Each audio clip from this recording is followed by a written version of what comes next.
Ben, j'ai eu la chance de pouvoir coiffer une équipe internationale partait en 2018 en Coupe du Monde. Le côté international t'a ouvert beaucoup de portes. J'ai collaboré avec d'autres célébrités, des footballeurs, puis des rappeurs. Je suis parti voir un de ses spectacles et puis voilà, je me suis retrouvé en loge avec lui. Et il me dit, je lui dis écoute, il me dit ouais t'as un business? Je dis ouais j'ai un business dans la vraie vie et tout. Et il dit ouais bah si vous voulez qu'on défonce vos coupes, venez chez lui. Qu'est-ce que tu retiens de cette expérience? Ce que je retiens de cette expérience, ben déjà qu'elle a changé ma vie. Je fais d'autres choses et c'est grâce à la coiffure. Sofiane, salut, ça va? Super, ça va nickel et toi, tu vas bien? Ça va, nickel. Nickel. On est ici à Marrakech pour un nouveau podcast. Ouais, Tu super. commences à être un habitué. Ouais, déjà mon troisième podcast. Ça fait plaisir. J'aime bien échanger avec toi, d'ailleurs, dans la vie privée, comme maintenant là dans un podcast. T'aimes bien partager de la valeur à ceux qui te suivent. Exactement. Donc, c'est un peu le but de faire des podcasts un peu. C'est un peu ton mot d'ordre. Exactement. Bah, Sofiane, on va parler aujourd'hui de ton parcours. Ouais, effectivement. Comment t'es venu à devenir coiffeur? Ouais. Ben, commençons par pourquoi t'es devenu coiffeur. Pourquoi? C'est une bonne question. Ouais, je pense que de base, je pensais pas que j'allais devenir coiffeur. J'avais déjà tout essayé dans ma vie avant même de devenir coiffeur. J'ai tout fait tout style de travail qui existait dans ma vie au départ. J'avais essayé, j'étais pompier, je suis parti à l'armée, j'ai vendu et livré des snacks, enfin livré des sandwichs sur Paris. Franchement, j'ai tout fait. J'étais animateur de rue. Ensuite, ben j'avais une carrière je voulais être footballeur professionnel, donc j'étais parti. J'avais commencé le foot et puis ça s'est pas fait. Et je me suis retrouvé avec la coiffure que j'avais depuis très petit en fait, que je faisais en amont. Et puis c'est là où je suis devenu coiffeur. Le destin a fait que je suis devenu coiffeur. Ta première tondeuse, c'est à quel âge? Ma première coup de tondeuse? Ouais. Ma première coup de tondeuse, c'était à 13-14 ans. Ok. 13-14 ans, c'était ma voisine d'en face qui m'avait donné une tondeuse, qui me coupait les cheveux, elle. Elle me donnait la tondeuse. Et puis un jour, elle avait plus le temps, elle m'a dit écoute, tiens la tondeuse et démerde-toi avec. Et après, je me suis démerdé avec. J'ai appris avec le temps. Je regardais des anciens de mon quartier, je regardais un petit peu, beaucoup de vidéos. Et puis de là, de fil en aiguille, je commençais à apprécier ces trucs. J'allais à l'école avec des coupes de fou, des escaliers, des trucs. Mais j'avais pas honte. Je savais que, comme je disais dans mes précédents podcasts, je leur disais ouais, là rigolez tranquille, rigolez, mais vous allez faire la queue un jour. Et c'est vrai, tu vois, c'est devenu vrai. C'est devenu une réalité. Ouais, c'est devenu une réalité. Jusqu'à que j'ai créé mon empire et voilà. Bah, tu m'as dit que tu faisais des coupes en escalier et maintenant tu fais des coupes miracles. Comment t'es passé de un jeune qui coupait ses amis à un entrepreneur qui a 2 salons? Ben, sincèrement, j'ai dû me faire perfectionner par un vrai formateur qui lui-même était formateur à Jean-Louis David. Je suis parti directement chez lui à Dijon, comme je disais dans l'ancien podcast. Et bien, c'est là où vraiment j'ai commencé à passer un cap vraiment où j'ai vraiment appris à me perfectionner, à me faire former de la meilleure des manières avec le côté professionnel et ce que l'école n'apprenait pas dans la coiffure. J'ai fouillé tes réseaux. J'ai vu que tu as côtoyé des grands artistes. Ouais. C'est un peu le rêve de tous les coiffeurs. Ouais. Comment t'as fait? Comment j'ai fait, en plus, sachant que je viens d'un village où il y a peut-être 10 000 habitants, de base, avant même que j'ouvre mes salons de coiffure, j'avais déjà un petit réseau. Le fait est que je formais déjà des personnes et que je coupais déjà, tu vois, je coupais déjà des amis à droite à gauche et j'étais vraiment qualitatif. Et quand je venais d'ouvrir, j'avais des amis footballeurs on m'a appelé pour les coiffer dans leur stade et tout ça, dans le vestiaire, je leur coiffais. Et puis de là, de fil en aiguille, les connaissances, des réseaux. C'est pour ça que je dis dans la coiffure, ce qui est incroyable, c'est le nombre de contacts que tu peux faire en peu de temps.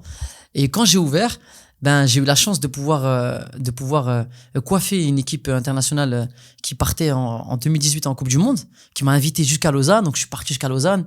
Il y en a qui sont devenus des amis, il y en a qui c'est devenu des associés. J'ai fait des affaires avec. Et ça faisait déjà une semaine que j'avais ouvert. J'avais franchement beaucoup de monde. Et de là, pareil, les réseaux ont fait que j'ai eu pour la petite anecdote, en fait, j'ai fait une publicité avec Jamel Debbouze. Et d'ailleurs, je le remercie parce qu'il m'a fait énormément il m'a ramené beaucoup de monde et son frère Mohamed, d'ailleurs, que je remercie énormément. Je suis parti voir un de ses spectacles et puis voilà, je me suis retrouvé en loge avec lui. Et il me dit, je lui dis écoute, il me dit ouais, t'as un business? Je dis ouais, j'ai un business dans la vraie vie et tout. Il me dit vas-y, viens, je te fais une pub. Et le mec, normalement, il doit me faire une pub, il doit me valoriser, tu vois. Et dans la pub, il dit ouais, si vous voulez qu'on défonce vos coupes, venez chez lui. Donc voilà, après, on a lancé ça sur les réseaux, c'était super drôle. Et du coup, ça a fait un gros boom dans ma ville. J'avais un petit salon de coiffure de 20 mètres carrés. J'avais énormément de trafic, énormément de personnes qui venaient de partout, à droite, à gauche. Et après, c'est là où ça a fait un gros boom.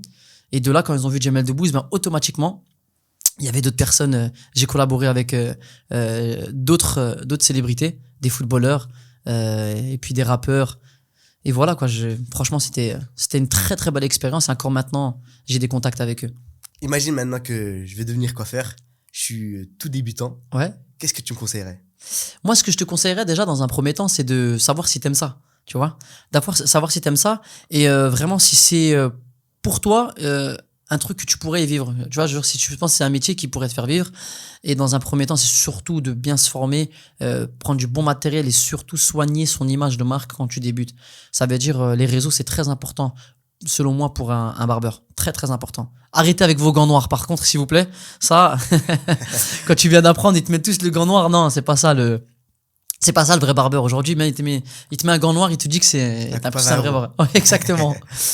Mais du coup, j'ai vu que aussi t'as formé des élèves, parce que tes conseils sont précieux. Ouais. Comment t'es venu l'idée de former ces élèves? Ben, en fait, je te dis la vérité. En fait, vraiment, vu que c'est un métier qui me passionnait, j'ai formé des stagiaires qui étaient venus moi en stage. Et après, c'est devenu des élèves. Et jusqu'à un moment, il y en a qui sont même devenus des salariés à moi. Tu vois, il y en a, je les ai super bien formés. Et encore à l'heure actuelle, tu vois, ils vivent de ça, ils coupent. Et puis, j'ai vraiment pris le temps de bien les former de la meilleure des manières, de la plus rapide. Et tout ce que j'ai appris moi, avec les erreurs et tout ça, donc j'ai tout concentré en ça. Et j'ai vraiment, je crois que j'ai dû former plus d'une quinzaine de coiffeurs. Ça, c'est sûr et certain. Et ils sont tous contents, hein, tous ravis d'avoir ce petit plus de moi. Et puis même quand les autres salons de coiffure, quand ils entendaient que ils étaient formés par moi, bah, automatiquement, ils les prenaient. Qu'est-ce que tu retiens de cette expérience? Ce que je retiens de cette expérience, ben déjà elle a changé ma vie. Je te dis la vérité, ça a changé ma vie parce que de bas, je pensais pas que j'allais finir barbeur, tu vois. Et il y a eu beaucoup d'embûches quand même, j'ai eu beaucoup de hauts, de bas, des bas. Et puis franchement, sincèrement, ce que je retiens, c'est vraiment que du positif. Vraiment, parce que, subhanallah, c'était pas vraiment ce que je pensais que j'allais finir dans la coiffure. Et ça m'a ramené dans beaucoup d'autres business à l'heure actuelle. J'ai pas que la coiffure, je fais d'autres choses. Et c'est grâce à la coiffure. Clairement, j'ai voyagé grâce à la coiffure. Je me suis associé avec des gens grâce à la coiffure. Aujourd'hui, mon réseau, j'ai un énorme réseau. Et des fois, si j'en parle, ils vont me dire, ouais, vas-y, c'est trop, toi. Tu vois ce que je veux dire? Ouais. Genre, tu connais trop de monde. Partout où je vais, je sais que je vais rencontrer des personnes. Tu vois, donc, ça fait plaisir. Ça fait vraiment plaisir. C'est vrai. Le côté international t'a ouvert beaucoup de portes. Ouais, franchement, ouais. Ben, en fait, mon voyage sur Dubaï en 2016, ça m'a ouvert beaucoup de portes. Même dans le monde du barbeur, ça m'a ouvert beaucoup de portes. Et c'était qu'en 2016, hein, j'ai ouvert en 2018. Hein, c'est là où ça m'a donné envie d'entreprendre. Dubaï, ça a été le moment qui m'a explosé, qui m'a fait vraiment. Moi, ce que je dis toujours, c'est Dubaï, c'est le starter. C'est le starter pack de l'ambition. Ouais, ouais, franchement, t'as envie de vraiment faire des choses de fou une fois que t'es là-bas. Et je suis devenu super ambitieux. Et hier, tu m'as posé une question dans le privé. Tu m'as dit, ouais, tu m'avais dit s'il y a une chose que tu aimerais reprendre. Voilà, si tu devais revenir en arrière. Si je pourrais revenir en arrière. Une chose que tu changerais. Voilà, une chose que je changerais. Et moi, je t'avais répondu que j'aurais cru en moi plus tôt. J'aurais cru en moi plus tôt parce que j'étais entouré quand même de personnes qui croyaient pas en moi, croyaient pas en mes rêves. Et puis, je croyais pas assez en moi, j'avais pas assez de confiance en moi. Je te dis la vérité.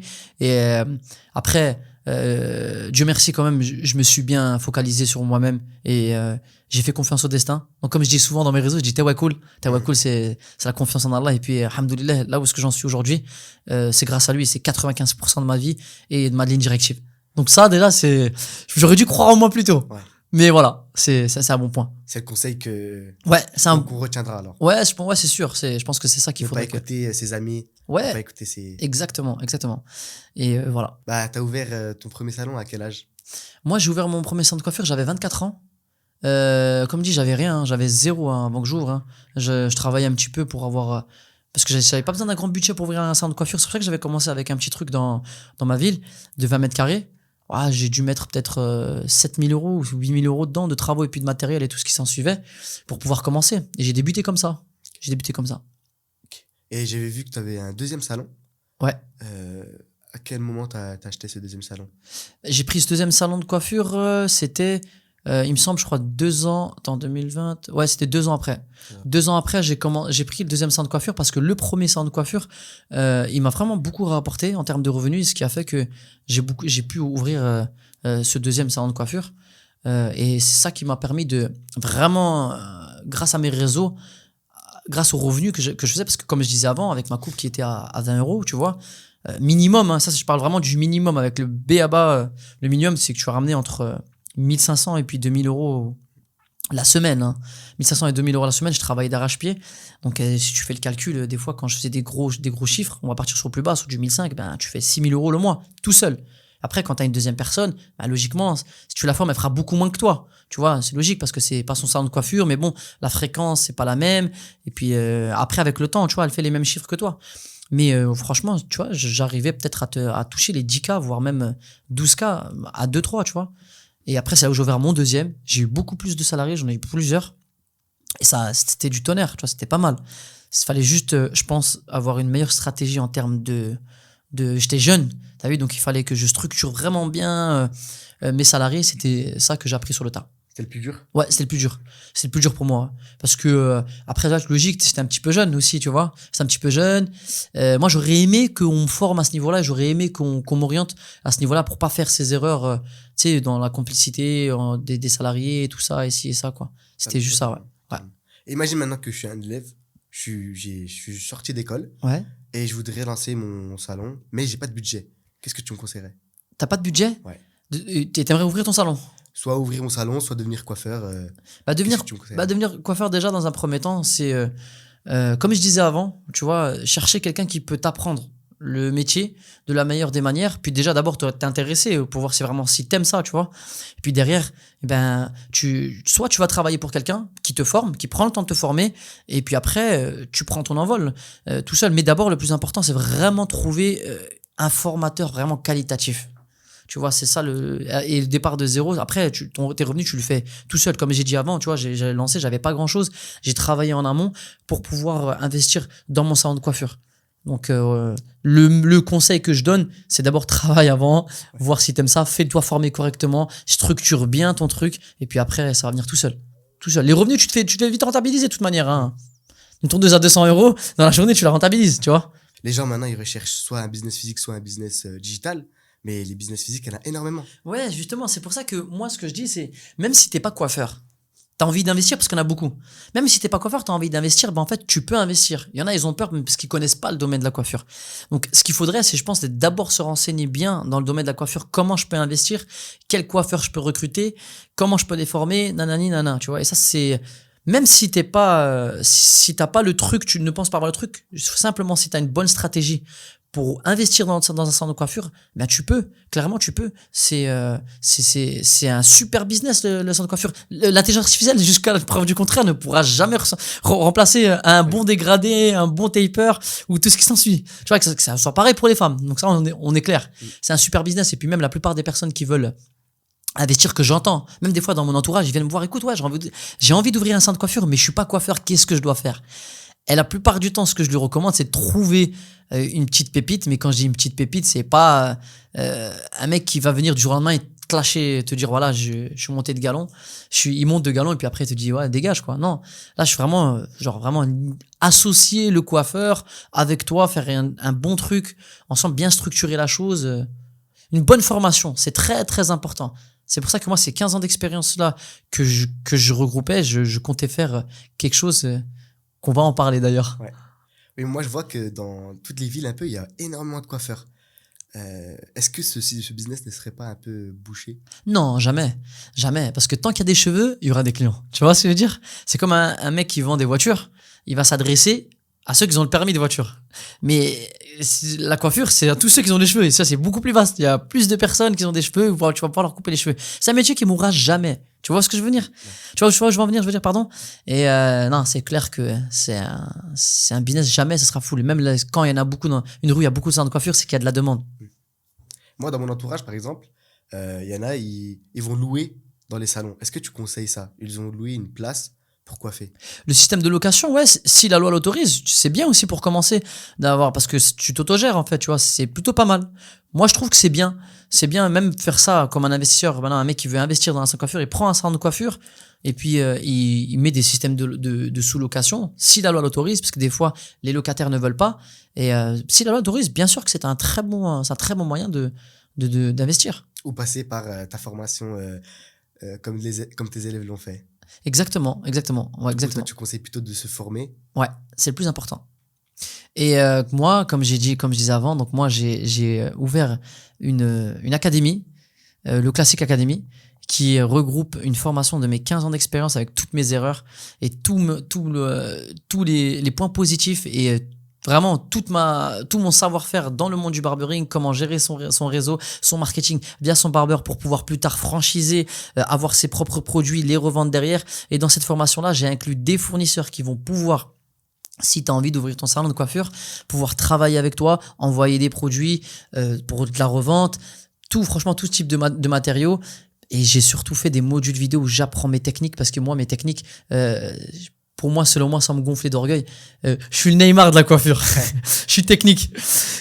Et puis c'est un peu la chose dans laquelle, en toute modestie, hein, c'est la seule chose où je pense que je peux me vanter, tu vois. Et puis j'ai tout regroupé dedans. Vraiment, c'est super qualitatif. J'ai fait des vidéos franchement en 4K. J'ai une équipe derrière qui sont super pointueux sur tous les détails. C'est super bien expliqué. Même tu pars de zéro, même tu comprends rien, c'est aussi simple et ludique que ça va être facile. Et c'est super, surtout ce que je voulais faire, c'est que ce soit abordable à tout le monde. T'as vu, si t'as envie de te couper les cheveux de toi-même, cette formation, elle va te le permettre, parce qu'il y a des modules self-cut où je l'apprends, tu vois. Si t'as pas envie d'ouvrir un salon de coiffure, tu veux juste l'apprendre. Et puis si t'as envie d'ouvrir ou créer ton empire comme moi je l'ai fait, tu vois, et pourtant comme j'ai dit, je viens d'un petit village, tu vois, de 10 000 habitants. Je viens pas de Paris. Ouais. Et il y a des gens qui me disent, ouais, mais comment t'as fait? Tu viens pas de grande île, les connexions, c'est compliqué, tu vois. Et puis, Tout est possible. tout est possible. Et moi, dans cette formation, j'ai tout rassemblé. J'ai vraiment tout rassemblé, mon expertise, vraiment tout. Et comme je disais avant, le self-cut, si tu as envie de créer ton empire, je montre toutes les techniques, même comment l'ouvrir, comment te faciliter, tu sais, trouver l'emplacement et tout ça. Vraiment tout ça est tout détaillé en module vidéo. J'ai créé des fichiers aussi pour les expliquer, des techniques et tout ça. Et avec mon réseau à moi, mon réseau de coiffeurs, de fournisseurs, ça, mon réseau. Et surtout, le point plus et positif que j'ai, c'est que j'ai pas oublié les dames. Les femmes, je les ai pas oubliées. Parce que aussi, j'avais un côté femme aussi. Et aujourd'hui, je suis vraiment fier de travailler en collaboration avec une collaboratrice qui est experte dans ce domaine-là. Et qui, elle aussi, on a créé une rubrique homme et une rubrique femme. Mais ça, elle en parlera dans le prochain podcast qui se présentera elle-même. En tout cas, on est très ravis de pouvoir collaborer. Il y aura une section homme et une section femme. Mais je vais pas en dire plus. Elle l'expliquera elle-même. T'aimes partager avec tout le monde. Ouais, exactement. Mais moi, je suis comme ça, je suis dans le partage. C'est pour ça, en fait, il y en a, ils vont me dire, ouais, mais pourquoi tu fais cette formation? En fait, pourquoi tu la gardes pas pour toi? Nanana. Et moi, je pense que j'aurais aimé qu'on me donne ces techniques-là pour justement m'éviter toutes ces galères, tu vois. M'éviter toutes ces galères. Et puis, à l'heure actuelle, je trouve que c'est le meilleur accompagnement. Franchement, même sur les réseaux, j'ai jamais vu un accompagnement comme je suis en train de faire et que ma collaboratrice est aussi en train de faire. Et sincèrement, c'est la plus qualitative.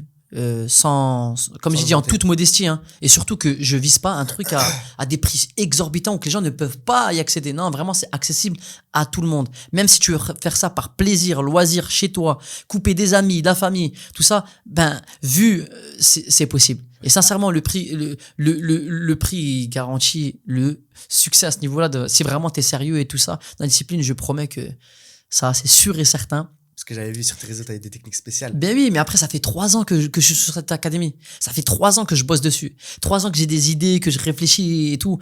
Et je sais que à l'heure actuelle, pour moi, c'est un truc qui va exploser. Je le sais, j'ai confiance. Et ça parle à tout le monde, en fait. Je te l'espère. Ouais, merci beaucoup. Mais tes techniques, j'avais vu sur tes réseaux, Ouais. on peut diviser le temps par 2 quasiment. Oui, bien sûr. Tu l'as vu toi-même ou pas Ouais. quand je t'ai coiffé? Ouais. Alors, qu'est-ce que t'as dit? Ouais, c'est vrai. Hein? C'est vrai. Je vais super vite ou pas? Je suis passé de 30 minutes à 15 minutes. Mais après, et t'as vu, genre, je fais ça bien, mais c'est pas. En fait, je montre de faire la technique très rapide, mais super qualitative. Tu vois, c'est pas un truc que tu vas voir dans les tutos sur YouTube. Ça, je te le garantis, tu trouveras pas sur les réseaux. C'est impossible. Cette technique-là, même chez moi, là où je suis, les gens ils me disent, waouh, c'est une dinguerie. Mais comment tu fais? Tu vois? Et c'est parce que j'ai 15 ans d'expérience dans ce domaine-là. J'ai vraiment bien réfléchi. J'ai bien été formé aussi. Je regardais les techniques à droite, à gauche. Et voilà, je suis arrivé avec ma propre technique.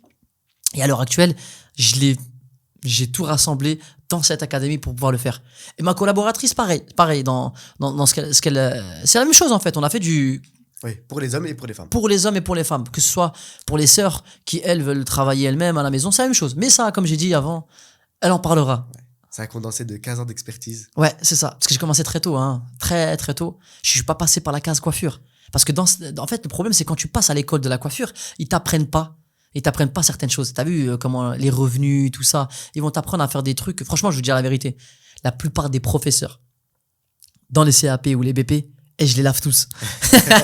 Je les lave tous. C'est pas des bons formateurs pour moi, tu vois? Parce que eux-mêmes, ils savent même pas coiffer. J'ai envie de leur dire, viens, vas-y, montre-moi, ramène un client, fais-lui un dégradé, fais-lui un truc, tu vois, hormis des coupes ciseaux, les trucs, tu vois, qui sont, on va pas dire que c'est des belles coupes, attention, je dis pas, mais ils ont pas un panier super garni ou, tu sais, des techniques, moi, tu me donnes n'importe quel type de cheveux, vraiment j'ai peur de personne. Le mec qui met son premier pied dans mon salon de coiffure, c'est pas un problème. Tu vois, il y a d'autres coiffeurs, ils craignent parce que j'ai pas appris à faire ce genre de cheveux. Non, mais moi, j'ai vraiment tout rassemblé dans ça. Parce que, ouais, donc comme je répète, Ouais. je les lave. Je les lave. C'est pas méchant, mais non, je les lave. Sans vente, sans vente. Ça va. Non, et puis c'est pour ça qu'en fait dans la coiffure, moi dans mon académie, j'apprends ce que l'école t'apprend pas. Même il y en a qui ont le BP, ils savent même pas coiffer. Et même chez les femmes, c'est pareil. Elles ont parce que c'est plus de la c'est même pas, on dirait c'est du papier. Tu vois, c'est pas. Je sais pas, c'est pas façonné de la meilleure des manières, tu vois, j'ai l'impression. Eux, ils sont là, ils vivent pas de la coiffure, les formateurs. Tu vois ce que je veux dire ou pas? Ils sont là, ils coupent même plus les cheveux. Ils en ont rien à cirer à l'heure actuelle, ils t'apprennent, vas-y, les trucs, les bases bidons, et puis vas-y, démerde-toi, tu vois. Et si les professeurs étaient aussi bons que toi, bah, ils Ouais. seront là où t'es. Ouais, franchement, après, tu vois, j'ai pas envie de dénigrer aussi leur travail, parce qu'il y en a forcément qui sont très très forts. Sincèrement, je vais pas tous les mettre dans le même sac. Mais majoritairement, moi, ce que je vois, en tout cas, ça vole pas haut, quoi, tu vois. Ça vole Moi, pas j'ai haut. parlé de professeur. Ouais. Je sais que t'as une anecdote assez spéciale. Ouais. Peux-tu me la raconter? Ouais, j'ai une vraie anecdote, ouais, à ce niveau-là. En fait, quand j'étais plus jeune, au collège, j'avais un prof qui me disait, ouais, tu vas finir en prison, toi, t'es un bon à rien, tu vas rien faire. Vraiment. Et puis, quand j'avais mes 2 salons de coiffure, tu vois, j'avais beaucoup des stagiaires de troisième. Des stagiaires de troisième qui venaient faire des stages chez moi parce que voilà, ils aimaient la coiffure et puis je leur apprenais. Et un jour, ce même prof-là, franchement, là, on parle de 10 ans, ouah, je sais plus combien de temps, 10 ans après, je crois, il est venu c'était lui, le prof, qui devait superviser son élève dans le stage, tu vois. Donc, il est rentré dans le salon, il a dit, bonjour, et écoutez, c'est qui le patron dans le salon? Et là, je me retourne. Et je vois, c'est lui, tu vois. Et là, je me suis souvenu de tout ce qu'il disait. Je dis, bonjour, oui, c'est moi. Ah, vous êtes monsieur? Il me dit, oui, c'est moi, oui. Je dis, vous vous souvenez pas de moi? Il me dit vaguement. Je dis, écoutez, je suis un tel. Je suis Sofiane. Et non, j'ai pas fini en prison, comme vous disiez quand j'étais petit. J'ai pas fini en prison. J'ai 2 salons de coiffure. Et je peux vous dire que peut-être à l'heure actuelle, je gagne mieux que vous. Écoute, il était un peu choqué. Et puis après, je me suis tourné chez le stagiaire et je lui disais, et je dis, écoute, je vais donner une petite anecdote que ton prof, à l'heure actuelle, il vient de voir. Moi, à l'époque, quand j'avais ton âge, et il me disait que j'étais un bon à rien, que j'allais finir en prison. Et regarde, à l'heure actuelle, regarde où est-ce que je suis aujourd'hui. Je suis patron de 2 salons et là, je suis fier de lui montrer que là où est-ce que j'en suis arrivé. Donc, jeune homme, crois en toi. Et ne laisse personne rentrer dans tes idées, dans tes rêves. Donc voilà, ce prof, il est là, mais il sera pas là toute ta vie. Donc du coup, crois en toi. Et je lui dis comme ça devant lui. Et là, c'était un blanc total et tout. Après, il est normal, je l'ai un peu, tu vois, je l'ai un peu frusqué. Et puis après, il est parti. Et tu vois, ça, c'est un truc qui m'a grave motivé. Et c'est le revers de la médaille dans sa tronche. Ah ouais. Et tu vois, même à cette période-là, tu savais que déjà que ce conseil, c'était En fait, le plus important. Ouais, en fait, comme je t'ai dit avant, t'as vu, ça a joué dans mon évolution. Le fait d'avoir écouté des personnes qui me cassaient du sucre. Sincèrement, tu vois, pourtant j'étais pas un cancre, j'étais pas un sale gosse, quoi, tu vois. J'étais quand même quelqu'un de respectueux, j'ai une bonne éducation, je suis bien éduqué, alhamdoulilah. Et puis Voilà, mais bref, malgré tout, j'ai eu cette peur de l'échec et cette peur de faire des choses parce que justement, j'ai écouté. T'as 15 ans d'expérience dans la formation. Il n'y a pas que les coupes. Ouais, exactement. Dis-nous tout ce que ça englobe. Bah en fait, ça englobe, hormis les modules vidéo, comme j'ai parlé, mes techniques et tout ça, bah ça englobe comment avoir une acquisition client, tu vois, comment vraiment générer le maximum de clients, travailler super bien son marketing, son réseau, tu vois, pour comment poster tes coupes, tu sais, ton salon de coiffure ou bien ton image de marque, tu vois, toi-même en tant que barbeur, ça englobe vraiment, c'est super complet. Il y a tout, on arrive, comme je t'ai dit, 3 ans que je travaille dessus, j'ai vraiment tous les points, j'y ai réfléchi, c'est super complet. On va finir par clôturer ce podcast, mais tout d'abord, j'ai des petites questions. Ok. Dis-moi ce que les gens n'aimeraient pas savoir, un peu des opinions impopulaires. Des opinions impopulaires. Ouais. Moi, je vais te dire un vrai truc. Dis-moi. Arrêtez le maquillage. Arrêtez le maquillage, arrêtez, c'est trop. Sur Instagram, tu vois des coupes, des tracés super tracés, super droits, des barbes, tout ça, noir, et qu'ils ils vont dans la douche, il y a tout qui coule. C'est du maquillage, les gars. On parle de la coiffure. Ok, c'est vrai, c'est pour un événement, ça peut être bien, ça peut, tu vois ce que je veux dire. Mais ça, c'est beaucoup de triche. Des fois, des coupes, elles sont super mal faites, mais ils vont te mettre un coup de pchit, tu vois, ou un petit coup de poudre et tout ça. Et puis après, ça va te rendre un truc super contouring, bien, tu vois, non. Bien Instagrammable. Exactement. Alors qu'après, tu vois, le mec qui sort du salon de coiffure, il a l'air d'être super bien. Il va dans sa douche, il dit, mais la coupe, elle était pas comme ça avant, tu vois. Ouais. Donc pour moi, c'est arrêté. Ok, moi, je l'apprends aussi. Je l'apprends à le faire, mais après, je conseille quand même que quand tu le fais, moi, quand je le fais, ben, derrière, même s'il se lave, ben, la coupe, elle reste quand même bien, tu vois. Ce que je veux dire, j'essaie de faire le plus naturel possible. Ouais. C'est ce qu'il y a de mieux. Tu veux un deuxième avis impopulaire? Ouais. Je l'ai déjà dit avant. Les gants noirs, c'est trop. Les gants noirs. Ils mettent un gant noir, la coupe, elle augmente de 10-15 euros, tu vois. Et après, tu sais, ils se sentent plus, genre, c'est des vrais coiffeurs et tout, alors que des fois, non. Par contre, certains, ils mettent les gants noirs, pas de problème, c'est du lourd, hein, tu vois, les mecs. Mais voilà, c'est grave. C'est un peu inutile. En fait, c'est une hype. Ouais. Non, inutile, si vraiment t'es propre, tu te coiffes, enfin, tu te laves les mains bien devant le client, ça change rien. Ouais. Tu vois, ça change rien. Voilà, ton gant noir, c'est plus, voilà, quoi. Moi, je pense que le gant, il ramène plus, je pense que le gant, il ramène plus de bactéries, des trucs que les mains naturelles si tu les laves, tu vois. Ouais, bah oui. Donc, tu le conseilles pas? Moi, non, c'est pas que je le conseille pas. S'il y en a, ils aiment le faire, qu'ils le fassent, tu vois. C'est juste que moi, je parle vraiment d'une catégorie de personnes qui, eux, ils abusent du bail, tu vois, ils abusent du truc. Donc voilà. Bah merci Sofiane. Bah de rien. Nickel. En tout cas, j'ai ajouté un dernier mot à dire. Déjà, bah merci. Là, on est sur Marrakech. Moi, c'est mon 3e podcast. Et franchement, ce que j'ai regroupé là dans mon parcours et dans cette académie-là, c'est tout ce que j'ai mis. C'est vraiment toute mon expérience. Et je sais que c'est super complet. J'ai travaillé dessus énormément. Et comme j'ai dit, c'est abordable à tout le monde. Et c'est pour ça que je suis là aujourd'hui. Je suis là pour ça. Et j'en suis très content et très fier. Et puis en tout cas, je motive vraiment tout le monde à faire quelque chose dans leur vie, que ce soit dans la coiffure ou pas, quoi qu'il arrive. Croyez en vous en tout cas. Moi, c'est ce que je voulais dire. Je te félicite. Merci beaucoup. Merci Sofiane. À plus. À la prochaine. Allez.